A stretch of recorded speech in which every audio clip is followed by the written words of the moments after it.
사도행전 오늘 6장 말씀은 이제 교회의 또 다른 어려움들에 대해서 또 그럼에도 불구하고 계속해서 복음 전파가 이루어지고 있는 그 말씀을 오늘도 말씀하고 있습니다.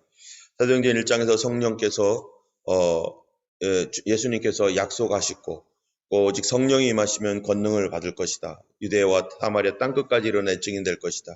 그러므로 예루살렘을 떠나지 말고 아버지의 약속하신 바를 기다리라 하신 말씀대로 그들이 마가다락방에 모여서 이제 하나님 말씀을 듣고 기도하는 그런 과정 가운데 오순절 날이 이르니까 성령께서 강림하셔서 그들에게 성령 세례와 성령의 충만함을 이렇게 부어주셨습니다.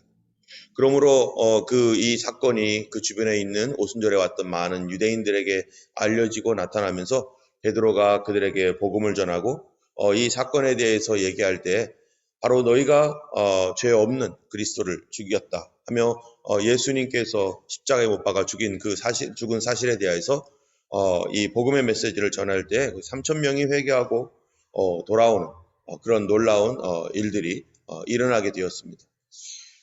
이러한 일들로 인해서 이제 교회가 이제 서서히 드러나기 시작하는데요. 결정적인 사건은 성전 미문에 앉았던 안진뱅이를 고치면서 정말로 이 유명한 이 사람, 앉아서 처음 태어날 때부터 안진뱅이였던 이 사람이 고쳐져서 뛰고 기뻐하며 성전에 들어가 찬양하는 것을 모든 사람이 알게 되고 대제사장과 거기에 있는 서기관, 그런 많은 그 성전에 관련되어 있는 사람들도 알게 되면서 이 사건이 점점점 커지고 예수 그리스도의 그 부활의 소식이 많은 사람들에게 전파되면서 이런 그 부활이 없다, 천국과 지옥도 없다 하는 사두개인들과 이런 대제사장 이런 사람들에게 핍박을 받으면서 이제 복음이 서서히 증거되어지고 있고 또 그 복음이 점점 커져서 이제 5,000명의 많은 그 신자들이 또 얻게 되고 하며 이스라엘의 그 갑작스러운 놀라운 대부흥이 일어나게 되면서 유대교 안에 새로운 운동이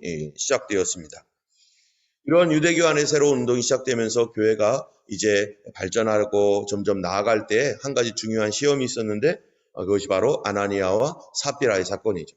자기의 그 공명심으로 인해서 다른 사람과의 경쟁심에 의해서 하나님의 그 교회를 속이고 이러한 그 속인 교회를 이 일들을 통해서 자기가 어떠한 하나님 위치에 얻게 되는 그런 이 잘못된 방향으로 나갈 수밖에 없는 그러한 일들을 적발되어지고 그것이 이제 정리되어지는 그런 그 상황이었죠. 이런 상황에서 이제 교회는 더욱 커졌습니다. 이 교회가 더욱 커지면서 이제 사람들이 많아지고 예루살렘 교회가 예루살렘에 가면 이제 많은 유대인들 중에서 예수께로 돌아오는 그런 사람들이 늘어나는데요. 그게 6장 1절의 말입니다. 6장 1절에 그때 제자가 더 많아졌는데 제자들이 더 많아졌는데 날마다 그들이 성전에 모이고 또 집에 있든지 어디에 있든지 예수는 그리스도라고 가르치고 전도하기를 그치지 아니하고 하면서 어디 가든지 전도하는 사람이 있는 거예요. 예루살렘 전역에 이제 여기저기 가면은 전도하는 사람, 예수가 그리스도라고 하는 전도하는 사람이 있고 그들을 통해서 교회로 오고 예수님을 만나는 그런 일들이 지금 생겨나고 있는 그런 상황입니다. 이런 상황에서 또 다른 어려움이 있습니다. 이 아나니아와 삽비라의 어려움은 교회의 순수성을 깨는 그러한 어려움이었죠. 여러분, 교회의 순수성, 순수하다라는 것이 무엇입니까? 우리가 뭐든지 어린아이들 어떻습니까? 순수하죠. 또 초신자들 어떻습니까? 새신자들 얼마나 순수합니까? 신앙적인 부분에서 아무것도 몰라서 어린아이들처럼 이 순수한 마음을 가지고 있어요. 또 뭐든지 처음 일을 할 때는 이게 순수한 마음을 가지고 합니다. 근데 시간이 지나면서 또 더러워지고 타락하죠. 근데 그리스도를 믿는 우리 성도들, 신자들에게 있어서의 순수함의 근원이 뭡니까 도대체? 순수함의 근원. 이 아나니아 삽비라의 사건을 통해서 교회의 순수성이라고 하는 것을 우리가 다시 볼 때 그들은 무엇을 생각했냐면 사람들의 칭찬과 사람들의 눈을 생각했어요. 그러다 보니까 그들이 가지고 있었던 순수성을 잃어버렸어요. 여러분, 우리가 예수를 믿으면서 참된 신앙은 어디에 신앙이 있습니까? 바로 하나님을 경외하는 데 있고 하나님 앞에서 살아가는 데 있고 하나님 앞에서 내가 어떻게 살까? 사람이 보든 안 보든 나는 하나님 앞에서 어떻게 할까? 이게 뭡니까? 우리의 순수함을 지키는 거예요. 그런데 어느 날부터 이 사람 눈치 보고 저 사람 비유 맞춰주고 이렇게 하면 다른 사람들이 나를 좋아하겠지. 저렇게 하면 내가 여기서 좀 더 위치를 얻겠지 하는 하나님 아닌 다른 것에 자꾸 마음을 주면서 그것으로 쏠리고 그런 것들로 자꾸 마음이 가게 되면서 우리가 뭐를 잃어버려요? 그게 바로 순수함을 잃어버리는 거죠. 그거는 모든 사람들이 마찬가지. 저도 그렇고 저도 어쩔 때는 사람을 생각하며 뭐 이럴 때가 있어요. 하나님보다 사람을 더 생각할 때 벌써 저의 영적인 상태가 흐려져 있다는 걸 압니다. 내가 왜 이러고 있지? 내가 언제부터 사람들과 나의 어떤 명예와 나의 이익을 바라보면서 하나님 앞에서 보다는 사람 앞에서 또는 내 앞에서 이렇게 하고 있을까라고 하는 것들을 볼 때마다 다시 돌아가야 되는 거예요. 다시 돌아가는 길이 어디예요? 다시 돌아가는 것. 순수하게 돌아가는 것은 더 이상 거기에 내 자신이나 사람의 눈치나 사람의 생각이 아니라 하나님 앞에서 하나님 날 보고 계시고 하나님께서 이것을 어떻게 보실까? 내가 하나님 앞에서 내 마음을 어떻게 잡을까? 이거 하나님 앞으로 다시 돌아가는 것, 그게 바로 순수해지는 것이죠. 그런데 이런 순수를 깨뜨리는 것이 바로 사단입니다. 아나니아 삽비라가 하나님보다는 사람을 생각하고 자기 공명심을 생각해서 그 일을 했을 때 이것이 교회에 번졌더라면 큰일 날 뻔했었죠. 이 사단의 역사였는데 두 번째로는요. 오늘 6장의 두 번째로는 제자가 더 많아져서 사람들이 많아져서 생기는 그런 어려움입니다. 여러분 갑작스러운 그 부흥 사람들이 갑자기 몰려들어요. 감당할 수 있겠어요? 그들을 하나님의 거룩한 사람으로 세우고 하나님 기뻐하시는 사람들로 이렇게 잘 양육하여서 이게 성장할 수 있도록 갑자기 할 수 있겠어요? 불가능합니다. 뻥튀기는 할 수 있겠죠. 뻥튀기 같은 경우는 그냥 사람들이 이렇게 오면은 좀 많아졌을 때 뭐가 생기냐면 거기 구멍이 많이 생기는 거죠. 구멍이 많이 생기면 여기저기서 줄줄줄 새고 뭔가 이상해지고 또 튼튼해지지 않은 거예요. 뭔가 많아진 것 같은데 튼튼해지는 않은 거죠. 여러분 사람이 튼튼한 것과 뚱뚱한 거는 다르잖아요. 튼튼해진다라고 하는 것은 내실이 있고 잘 다져지는 것인데 뚱뚱해진다는 것은 그만큼 부실해진다는 거거든요. 교회도 튼튼한 교회가 돼야지 뚱뚱한 교회.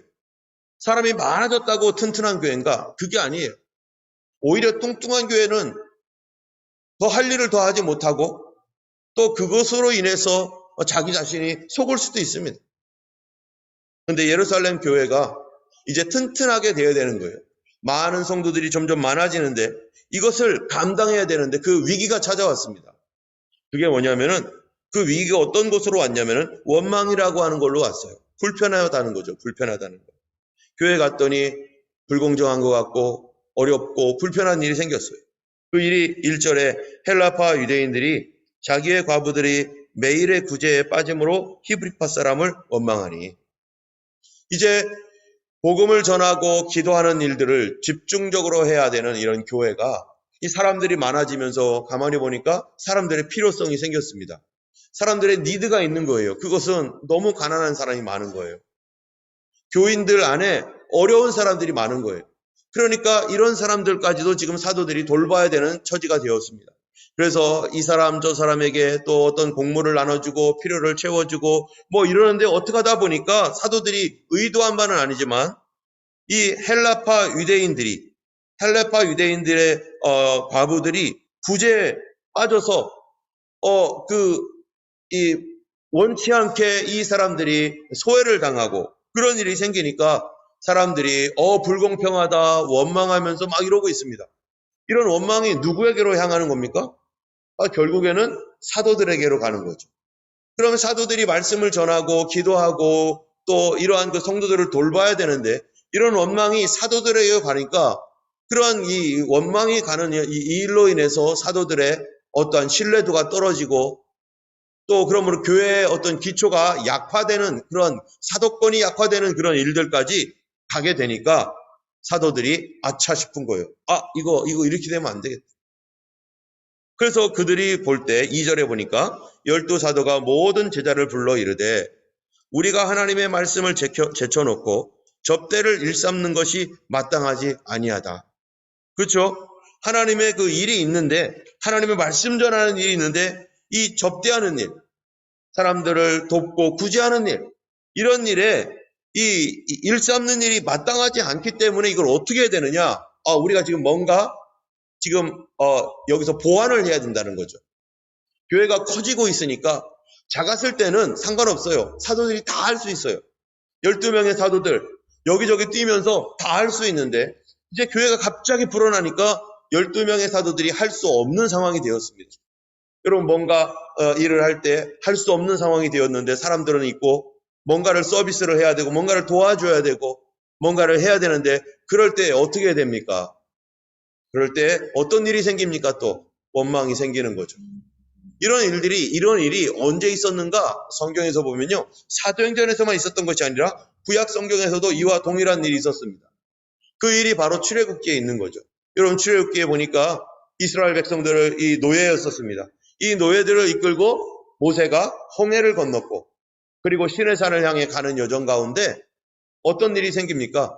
이제 르비딤에서 하나님의 그 놀라운 역사로 말미암아 아말렉 전투도 이기고 르비딤에서 이제 물도 먹고 그랬는데 그 다음에 보니까 이 모세의 장인이 와서 가만히 보니까 모세는 재판석에 앉아 있고 백성들을 사이에 송사가 일어나 가지고 누가 옳은지 그른지 판단해야 되는 상황에서 이 사람들이 재판을 받겠다가 모세 앞에 섰는데 지금 모세는 할 일이 다른 일들도 있는데 아침부터 저녁까지 사람들이 줄을 쫙 서가지고 이거 재판 송사를 해달라고 하나님께 기도해달라고 하면서 이 사람 저 사람 와가지고 시비가 걸린 문제를 가지고 하나님 앞에 기도하고 확인하고 해결하고 또 판단하고 이런 일들로 쫙 계속 하루 종일 이러다 보니까 모세도 지쳐 나가 떨어지고 또 사람들은 저쪽에서 서서 뭐 하는 거예요? 원망하는 거죠. 왜 이렇게 줄이 길어? 언제까지 기다려야 돼? 이게 왜 이런 거야 도대체? 하면서 이 일거리들이 많이 생기니까 이 모세가 힘들고 백성들은 원망 가운데 있고 지도력이 떨어지게 되고 지도자는 한정되어 있는데 이 몸은 한정되어 있는데 그러다 보니까 이것을 보고서 그 장인이 뭐라고 말합니까? 너가 하는 일이 선하지 않다. 너는 중요한 일을 해야 될 사람인데 너가 왜 이런 일까지 다 담당하냐? 그러니까 앞으로 뭐를 하라는 거예요? 1000부장, 100부장, 50부장, 10부장을 세워서 이 사람들로 자기 있는 곳을 감당하게 하고 쉬운 일, 작은 일은 그 사람들이 판단할 수 있으니 그들에게 돌리고 어려운 일, 힘든 것 이런 것들은 너가 가지고 와서 그거를 결정을 해라. 이렇게 해야지 이 백성들도 그러면 쉽고 너도 쉬울 거다. 그러니까 하나님께서 모세는 하나님의 음성을 듣고 하나님의 뜻을 따라가는 사람인데 모세는 자기 자신의 일에 매이다 보니까 이걸 어떻게 해야 될지 하나님의 음성도 듣지 못하고 여기에 매어서 하나님의 뜻을 분간하지 못할 때 주변에 있는 사람이 돕습니다. 이렇게 하라고 권합니다. 그러므로 말미암아 모세가 그렇구나. 이게 하나님의 지혜구나 해서 그 일을 세워서 그래서 그때 뭐가 생긴 겁니까? 70명의 장로들이 세워지고 그리고 1000부장 또 100부장, 50부장, 10부장 이런 사람들이 세워져서 바로 이 이스라엘 공동체의 일을 서로 나눠서 리더십을 나눠가지고 작은 리더십, 큰 리더십 또 가장 큰 이 전체적인 어떤 이런 것들을 감당하는 리더십 그룹들이 생기고 그래서 이 그룹이 이 200만 정도 되는 이스라엘 전체를 또 섬기고 봉사하는 일로 그래서 그들을 잘 보존해서 하나님께로 가게 하는 그 일들을 바로 이러한 일들을 통해서 일어나게 된 거죠. 이거를 우리는 뭐라고 하는가? 이거를요 우리는 행정이라고 하는 이름으로 오늘날에는 말하고 있습니다. 행정. 여러분 이 비가 오면은요 이 뚝이 있습니다. 뚝이 있으면은요 비가 많이 오면은 이 뚝이 점점 물이 차올라요. 점점 물이 차올라오면은 이거 가지고 이제 이 비가 오고 장마로 인해서 뚝에 물이 점점 차올라오면은 좋은 점이 있어요. 그건 뭐냐면은 만약에 비가 오지 않는 가뭄 때 이 뚝에 있는 물을 사용해서 어떻게 합니까? 이 논에 물을 주고 하는 굉장히 유용한 아주 좋은 거예요. 그래서 물이 차 있어야 돼요. 그런데 비가 더 많이 와가지고 물이 점점점 더 많이 차가지고 이제는 무슨 일이 생깁니까? 뚝이 무너지기 직전까지 간다고 하면 이거 그대로 놔두면 됩니까? 많다고 좋습니까? 이 뚝이 무너지기 직전이 돼버렸어요. 그럼 뚝이 터지면은 이 물은 아무짝에 쓸모없는 그냥 사람들을 해치는 물이 되는 거죠. 그래서 그럴 때 어떤 일을 합니까? 이 뚝에 이 물이 다른 곳으로 갈 수 있도록 적정 수준을 유지하고 다른 곳으로 갈 수 있도록 길을 만들어 줘야 돼요. 그래서 수문을 개방하고 여러 개의 수문이 있으면 이 문을 개방하면은 그 물이 쭉쭉 빠져나가면서 어느 적정선을 유지하고 이 물들은 다른 유용한 곳에 쓰이고 더 좋은 곳에 계속해서 흘러갈 수 있도록 그렇게 합니다. 그게 뭡니까? 뚝이 넘치거나 터지지 않도록 문을 개방해주는 그런 역할을 하는 게 그게 뭐예요? 그거를 바로 우리는 행정이라고 하는 겁니다. 교회는 행정이 필요해요. 그래서 이 예루살렘 교회가 이렇게 커졌어요. 12명의 제자로는 이걸 감당할 수가 없는 거예요. 12명으로 감당할 수가 없으니까 이 일을 위해서 그들은 기도와 말씀 전하는 일을 감당해야 되고 그리고 구제하는 이 사역은 누가 해야 되는 거예요? 그는 구제하는 사역은 그들이 굳이 하지 않아도 돼요. 굳이 하나도 하지 않아도 되는 그 일들은 꼭 필요한데 그 일에 또 은사가 있는 사람이 있습니다. 그 일을 잘하는 사람이 있어요. 그래서 그들에게 이거를 맡기는데 그래서 이 사람을 세우고 그들에게 맡겨서 이 넘쳐나는 이 원망들, 넘쳐나는 그런 일들을 잘 풀어나가는 것, 그거를 administration, 이 행정이다. 그래서 교회는요, 반드시 이 행정이 필요해요. 작았을 때는 행정 필요 없습니다. 작은데 행정을 막 갖다 놓는다. 그러면은요, 더 말라버려요. 건조해져요. 아무것도 못합니다. 작은데 뭐하러 행정이 필요합니까? 물이 없는데. 그런데 점점 커지면 그런 요구가 필요하고 그러한 것들을 잘 관리하는 것. 그게 행정인 것이죠. 그런데 교회는 점점점 커지면 그런 행정이 필요한데 사람을 세워야 된다는 걸. 리더십을 세우고 사람을 세워야 되는데 어떤 사람을 세울 것인가. 그래서 어떤 기준도 없고 사람들이 좋다고 하고 이 사람 괜찮다고 하고 그러면 되는가. 그런 게 아니죠. 그래서 사도행전에 보니까 어떤 사람을 세웁니까? 3절에 보니까 형제들아 너희 가운데서 성령과 지혜가 충만하여 칭찬받는 사람 7을 택하라. 우리가 이 일을 그들에게 맡기고 성령과 지혜가 충만하여 칭찬받는 사람 7을 택하라. 또 우리 아까 봤던 이 모세에게 이 천부장부터 10부장까지 세우라라고 했을 때요. 출애굽기 18장 21절에 보면 이렇게 해요. 그대는 온 백성 가운데 제덕이 겸전한 자, 곧 하나님을 두려워하여 진실무망하여 불의한 이익을 미워하는 자를 빼서 백성들 위에 세워 천부장, 백부장, 50부장, 10부장을 삼아. 여기 보니까 제덕이 겸전한 자, 곧 하나님을 두려워하여 진실무망한 사람. 여러분, 하나님을 두려워한다는 게 뭡니까? 우리가 어제 이 아나니아 삽비라의 일을 통해서 백성들에게 믿는 성도들에게 뭐가 생겼어요? 하나님을 두려워하는 마음이 생겼어요. 누구를 두려워하지 않고 사람을 두려워하는 게 아니라 하나님을 두려워해요. 정부 관리들, 그 사람들의 말을 두려워하는 게 아니라 하나님을 두려워해요. 그래서 그들을 잡았었을 때 어떡합니까? 내가 하나님 말씀 듣는 게 옳은지 너희들 말 듣는 게 옳은지 어느 게 옳은지 판단해봐라.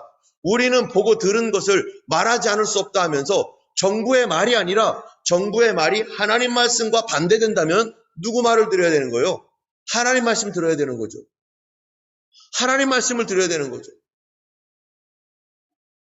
그런데 이 하나님 말씀을 들어야 될 때에 사람을 두려워하면 하나님 말을 안 듣고 사람 말 듣고 가는 거예요. 그래서 이 하나님을 경외하고 하나님을 경외하는 자, 이 사람은 도대체 어떤 사람이라고 말할 수 있어요? 사람을 두려워하지 않고 하나님을 두려워하는 자. 이 사람을 간단하게 말하면 사도행전 5장으로 말하면요. 순수한 자라는 게 순수한 자. 마음이 순수한 자.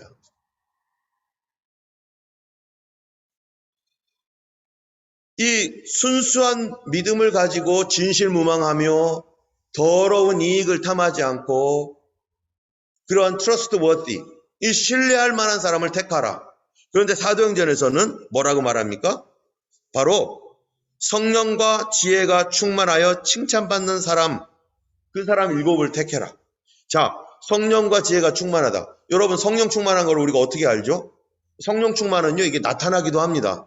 그래가지고 기도할 때, 어떤 사람 기도할 때 보면요, 기도할 때 입에서 막 불이 나가는 것 같아요. 옆에만 있어도 뜨거워요. 그래서 내가 기도하면 저 사람도 같이 불이 붙어가지고 막 기도할 마음이 생기고, 여러분, 우리 요번에 네팔교회랑 같이 예배 드릴 때 찬양할 때 어땠습니까?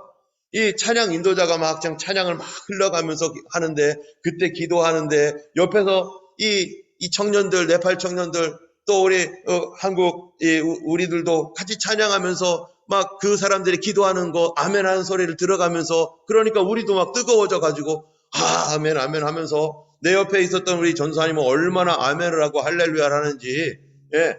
그러다 보니까 나도 해야 되겠다, 나도 해야 되겠다. 아니, 안 쉬어요. 그냥 가만히 있질 않아. 그냥 아멘, 아멘 뭐 이러고 있고. 이거가 우리 옆에 있는 사람들에게 전달이 되어가지고, 그래. 막 이 뜨거운 마음, 찬양할 때 막 이 손 들고, 막 이 진심을 다해서 하나님을 찬양하고, 기도할 때 그렇게 기도하고, 그런 모습들을 보면서, 참 뜨거운 교회구나. 성령 충만한 교회구나. 예, 우리 기도할 때 그렇게 하고, 모여서 또 이 수다 떨 때는 엄청 수다도 엄청 잘 떨고, 막 그러면서 거기서, 예, 결코 어디로 흐르지 않아요. 세상 말 흐르지 않고. 수다는 엄청 떠는데 끝나고 나면 기분 좋고 은혜롭고 감사하고 막 다시 힘이 나고, 그래, 그렇게 살아야지. 간증을 하고, 또 뭐 어디 가면서 뭐예요, 막 어디 이동할 때 되면은요, 옛날에 저희가 YM에 있었을 때 뭐 교회를 막 가려면 30분, 1시간을 막 타고 막 어디를 가고 막 이동할 때마다, 그때 차에 딱 타는 순간부터 도착하는 시간까지 뭐 하는 줄 아세요? 계속 찬송하고 기도하고 찬송하고 기도하고 막 1시간, 2시간이고 막 찬송하고 기도하고 하는 거예요.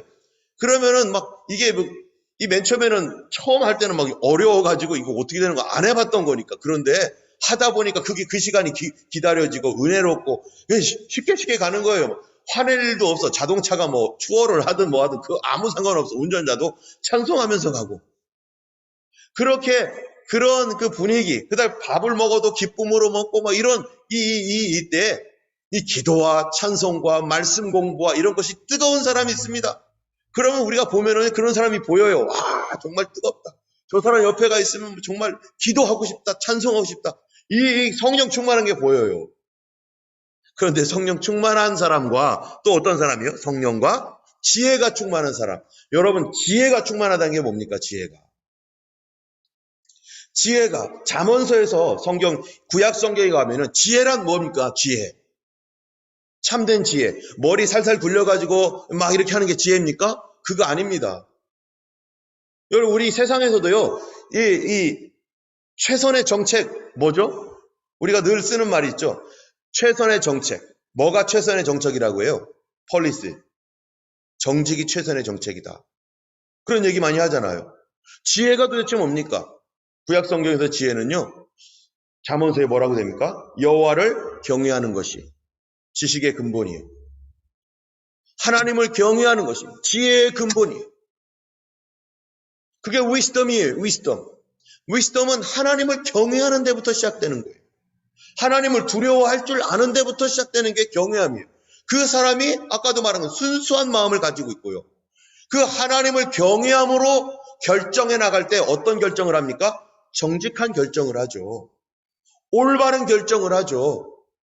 타협하지 않고, 이 사람들이 볼 때는, 야, 이게 맞아. 이렇게 해야 돼. 이렇게 해야지 좀 아끼고, 이렇게 해야지만 괜찮은 거야. 너, 그렇지 않아. 하나님 그거 원하는 게 아니야. 하나님의 지혜는 하나님의 뜻을 분별하고 하나님 뜻대로 가려는 것입니다. 하나님 뜻대로 가는 거. 하나님 뜻대로 순종하겠다는 그 마음. 여러분, 성령님께서 주시는 지혜가 세상 지혜입니까? 그렇지 않습니다. 근본적인 지혜예요. 근본적인 지혜는 우리의 내면의 태도로부터 시작되는 것이고 내면의 변화로부터 시작되는 것인데, 바로 하나님께서 주시는 근본적 지혜는 바로 여호와를 경외함에 있습니다. 아담과 하와가 왜 타락합니까? 하나님 말씀 무시했으니까. 하나님을 경외하는 마음이 사라져버리니까. 여러분, 우리가 왜 순수함을 잃어버리고 타락합니까? 하나님 경외하는 마음 사라지고 누구를 자꾸 봐요? 세상 보고, 환경 보고, 나 보고. 자꾸 이 하나님이 아니라 내가 이거 하면은 누가 나를 생각하고 뭐가 어떻게 되겠지라고 하는 이런 생각들. 하나님을 경외함이 정직이고 하나님을 경외하는 사람이 지혜로운 사람이죠. 그러다 보니까 성령으로 뜨겁고 하나님을 경외하는 마음 때문에 순수한 마음을 가진 사람. 그래서 이 두 가지가 합쳐지니까 어떻게 되는 거예요? 형제들아 너희 가운데 성령과 지혜가 충만하여 칭찬받는 사람. 성령 충만한데 칭찬이 별로 없어요. 어떻습니까? 막 기도도 뜨겁게 하고 막 이러는데 저 사람은 좀 과해. 저 사람 저게 좀 없었으면 좋겠어. 다 정말 은혜 충만은 좋은데 왜 저러지? 이런 부분이 있어요. 또 어떤 사람은 이 지혜가 부족해가지고 하나님을 경외하는 마음이 없어서 또 이렇게 이 인간적인 수단과 방법으로 뭔가를 막 해결해 내긴 하는데 뭔가 정직하지 않고 타협하고 이런 거. 그래서 교회에서 칭찬 듣는 사람은 어떤 사람입니까? 성령도 충만하고 하나님도 경외해서 이 모든 것이 저 사람 참 괜찮아. 저 사람 참 괜찮아. 이거를 고린도전서에서는 뭐라고 말합니까? 모든 것이 가하나 모든 것이 뭐를 세우는 게 아니라고요? 덕을 세우는 게 아니다. 덕스러움이라는 거예요. 덕스러움. 그래서 이걸 베드로후서에서는요. 믿음 위에 뭐가 있다는 거예요? 믿음을 기본으로 해서 믿음 위에 덕 위에 덕도 그냥 아무렇게나 덕 세우면 안 되죠. 지식이 있어야 돼요. 하나님 아는 지식. 덕 위에 지식 위에 절제를 하면서 맨 끝에 뭐예요? 사랑을. 우리가 적어도 믿음 생활할 때 덕스럽다라고 할 때는요. 이것이 우리 공동체에게 유익한가? 여러분 우리가 기도할 때 막 소리 질러 기도하고 막 하는데 어쩔 때는요. 다 같이 조용하게 또 우리 묵상해야 될 때도 있고 어떨 때는 찬양할 때 함께 뛰며 찬양할 때도 있고 어떨 때는 조용히 찬양할 때도 있어요. 그런데 막 함께 뛰면서 막 찬양하며 이렇게 하는데 혼자 덕스럽습니까? 나는 일을 하고 있어. 어떨 때는 조용히 묵상 기도를 해야 되는 조용한 시간에 갑자기 쥐야 그러면 사람들 깜짝 놀라가지고 자기는 은혜롭지만 우리가 어떨 때는 막 같이 부르짖어서 막 어떤 그 악한 영을 대적하면서 함께 쥐야 하면서 나가야 되는데 자기는 혼자 이렇게 하고 있어. 덕스럽지 않은 거죠. 우리가 무엇이 덕스러운가? 누구에게 유익이 되는가? 하나님의 교회에 과연 유익이 되고 내가 말하고 있는 저 사람에게 유익이 되고 내가 정직하게 말한다고 하면서 나 아니면은 다른 사람 얘기 안 해줘. 나 정직해. 그래 말했는데 상처받았어. 정직하긴 해요. 그런데 뭐 하진 않은 거예요? 덕스럽지는 않은 거예요. 그 말이 맞아요. 100% 맞아요. 그런데 덕스럽지는 않은 거예요. 그러면 상처를 받고 어려워지는 거예요. 이런 사람은 어떤 사람이에요? 덕스러운 사람, 칭찬받는 사람이라는 것은 교회 안에서 성숙한 사람입니다. 인격적으로 성숙해야 되고 영적으로 성숙해야 돼요. 그리고 이런 사람들이 세워져야 돼요. 점점점 있으면 그러한 필요가 있습니다. 세워지기 위해서 그래서 성령이 충만하고 지혜로운 사람. 그런 사람들, 그것은 그냥 한두 번 만나서 되는 게 아니죠. 오랜 동안 경험하면서 이 사람은 정말 믿을 만해. 이 사람은 정말 참 칭찬할 만해. 이런 사람들을 세워서 문을 딱 지키게 하는 거죠. 문을 만들어 놓는 거죠. 그래서 어려운 일이 있고 뭐 하면요. 그 사람이 우리 이렇게 합시다 하면은요. 칭찬 듣는 사람이고 신뢰할 만한 사람이니까 다 따라가요. 그래 우리 다 같이 하자. 말만 하면은 난 너 믿어. 이렇게 하자. 이런 식으로 교회가 누가 세워지느냐. 이게 너무너무 중요한 건데 바로 사도행전 6장에서는요. 바로 그 문을 세우는 거예요. 그 문이 튼튼하고 올바르고 정직하게 되어 있어요. 이런 것이 어디까지 갑니까? 이것이 이제 안디옥 교회, 사마리아 교회, 그리고 저 이방 땅에 세워지는 교회, 예루살렘 교회가 저렇다. 우리가 옛날에 그렇게 했어. 이런 사람들을 세웠어. 예루살렘 교회는 이 모든 것의 모범이 되어야 되는 어떤 그 가장 기초적인 교회이기 때문에 교회라는 게 없어요. 그 당시에는. 그러니까 볼 수 있는 것은 어느 교회가 모델이에요? 예루살렘 교회가 모델이에요. 그러니까 잘못된 것도 잘못하면 큰일 나는 거죠. 그래서 이 부분을 잘 감당하기 위해서 성령과 지혜가 충만한 사람, 그러고 나서 어떤 일이 생깁니까? 그러고 나서 핍박이 일어나니까 다 흩어집니다. 이 흩어진 사람이 가서 뭐를 세우는 거예요? 교회 세우는 거예요. 근데 교회를 세우는데 세 가지가 중요한 거였어요. 하나, 첫 번째 뭡니까?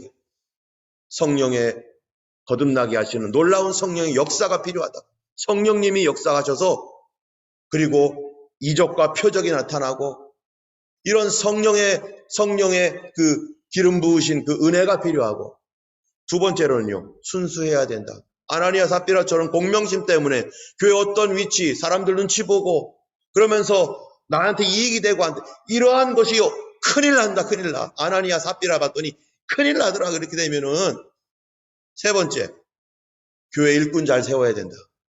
정말 하나님 경외하고 진실무망하고 겸손한 사람. 저희 교회는요, 다 그런 분들이에요. 저보다 더 존경스러운 분들 너무 많아서 정말 저는 항상 그런 소리예요. 나만 잘하면 되겠네, 나만 잘하면. 정말 진심입니다. 정말 존경스러운 분들이 너무 많아요.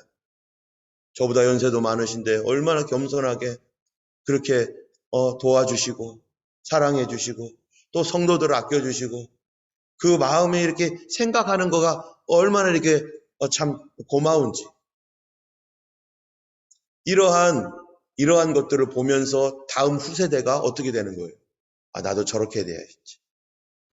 나도 저런 집사님, 저런 권사님, 저런 장로님, 저런 목사님이 돼야지. 우리 교회가 정말로 마지막 때에 순수함을 잃어버리지 않고 예수님 따라가면서 하나님 경외하는 믿음으로 우리가 그렇게 세워지고, 또 우리 교회도 이제 조금 더 필요가 되면 분명히 이런 날이 올 겁니다. 그런 날을 위해서 저희도 그런 날이 와야죠. 그리고 기도하면서 하나님께서 때를 따라주시는 그러한 그 인도하심 따라 믿음으로 그렇게 가고, 또 이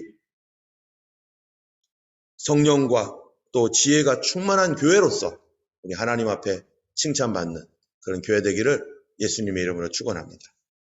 기도하겠습니다. Let's pray.